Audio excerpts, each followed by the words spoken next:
I think a lot of people learn about forceps or vacuums and they're like, well, those sound really barbaric. But Yeah. I want you guys to realize that the reason we have these is to prevent a C-section. With a vacuum, you pull down and then towards yourself, and then that gets that baby to get flexed and then come underneath that pubic bone like it would have done without assistance. The least amount of effort that I should need with traction in mom to get the baby delivered.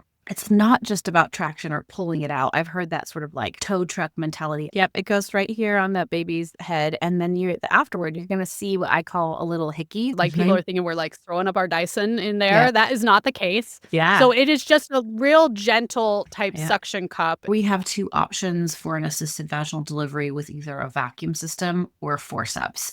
And really the concept with those two things is that you're trying to get this baby to rotate to get the smallest diameter to come through the pelvis while the patient is pushing. And then you provide traction with either forceps or with a vacuum to be able to assist in that rotation and pull while they push. I was just thinking that we want to emphasize what a vacuum can do. We talked about it a little bit at the beginning. I think a lot of people think it's just like us just yanking down on that baby. Yep. But it can be used to turn the baby, which is not something you really need to know. Babies, a lot of times, will do it on themselves, but a lot of times they don't because babies are the worst.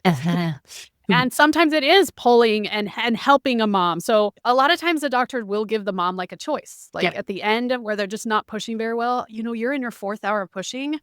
As you can imagine, as somebody who does YouTube workout videos, at the very end, I am done. I am not going to be doing burpees on those last 10 minutes of the workout, right? And that's how it is when you push. Sometimes you're like, I am done. I can't help push anymore. And of course, we also need you to be pushing. A lot of times they're like, oh, the doctor's just doing all the work. Absolutely not. You are still doing your work as well. Absolutely. So I think you hit the nail on the head about the point or the purpose and the mechanism of a vacuum is to reinstitute the cardinal movements of labor that occur with traction, right? So traction helps that because, and I have actually a fetal head, so don't be shocked that there's no baby, there's just a fetal head, and then there's the vacuum. So for those of you looking, obviously this is the front of the head, this is the back of the head, and this is really a good visual that I think that people often miss when learning. And I also go through this with nurses at my facility and where we train to walk them through understanding. Because as Hilary mentioned, you're not the one using the vacuum, but I genuinely want you to understand how this vacuum works. Because if a baby is not coming down directly OA with this fontanelle or that posterior fontanelle, that posterior softbox coming down this way and then out,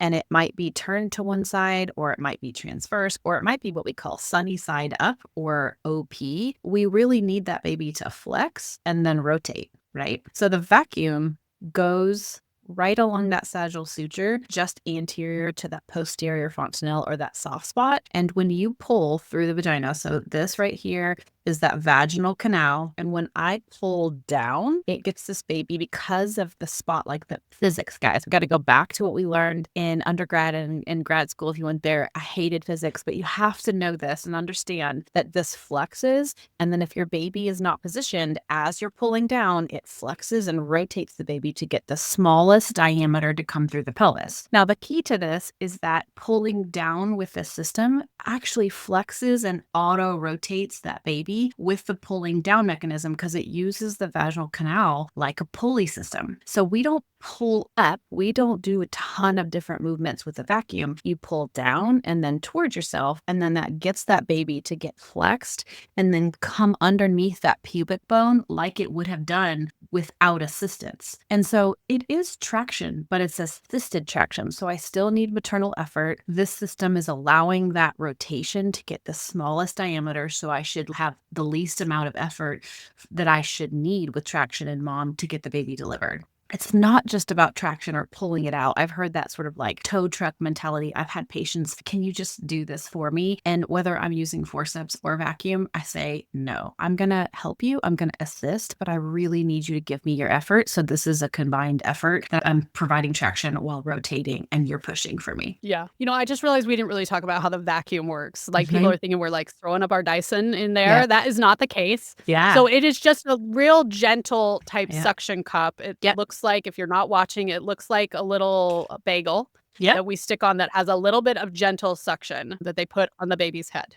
Yep, it goes right here on that baby's head, and then afterward, you're gonna see what I call a little hickey. The formal word for that is a chignon, and that's because you're pulling or creating suction on the baby's head, so it creates a little edema. It pulls some of that fluid into the scalp, and that usually will go away. That's like a hickey/bruise that goes away within a day or so. Yeah. And the doctors have like a little hand pump. They're not, Yep. again, turning on their Dyson. They have a Yeah. little hand pump that they squeeze. It Yep. gets it to the right. Like there's a green spot that you're like in the clear. This is when you can pull. Yep. And then they release it between pushes to just like minimal suction so it'll stay on, right? Well, Because we don't want to actually have to don't. find the spot. No, Oh, you we actually don't? don't. No, I love that you said that because we don't. So we were originally trained several years ago, a decade and a half ago or so, to release the vacuum in between. But the recommended time for a vacuum is about 15 to 20 minutes in length of your procedure. And so even when she's not pushing, you do not release vacuum. You just don't provide traction. So you leave that on so that it doesn't slip off of your spot, because this placement, which is why we teach this method, is that this placement and getting accurately placed over this spot is super important to get that flexion and then rotation into that smallest diameter plane in your pelvis. And you don't want to release the suction in between those pushes. So let's say the patient is pushed 3 different times in one contraction. The patient feels the contraction goes away, or we can see the contraction goes away, and then we just sit. Everybody takes a deep breath, and that contraction builds. Patient goes to push again, and then we provide the traction. The other thing is that I put my hand, just my finger and my thumb inside the vagina so that I can put my finger on the baby's scalp, and then my thumb is on the center of that cup. So I can feel this flexion. And then I can also feel descent of the baby. And then my thumb provides counter pressure, because you talked about that cup releasing or letting go, which is called a pop off. And we don't want to get a pop off. That's not our preference. It's not a safety feature of the device. And so we want to make sure we can decrease that chance of having a pop off when the patient is pushing. Yeah. And one of the most important things that we're all watching for when we're using a vacuum is that the baby is actually descending. Because, of course, we don't want to try and bring a baby through a birth canal that will not fit. So we want to make sure that the baby is descending. The nurse and the provider are both watching for that, and we have to chart it. Like, there is a lot of charting that the nurse somehow, I don't know why, even though I don't touch the vacuum at all, that we still have to chart as we're watching the doctor do the vacuum. Absolutely. And you actually brought up a great point. You know, when you were offering a patient the option of an assisted vaginal delivery, there are some prerequisites for me to go through. And I'm kind of always assessing whether or not that's going to be needed. I tell the patient, hey, this is how we plan to go through the delivery process. I get them to ask me questions. We kind of go through their birth plan with me to tell me what their options and suggestions are. And then I say, you know, if this is going to happen, if XYZ happens, then I will offer you these 2 options. And I like to do that before we really get into the thick of labor, so it's not crisis moment. And then I can just ward off evil juju, like I call it, and I go through what the possibilities are. And one of the prerequisites is that I need to assume that your pelvis is adequate for this baby. I either have a recent ultrasound that gives me a weight that I think it is, or I can Leopold and feel how big the baby is. I can assess the patient's pelvis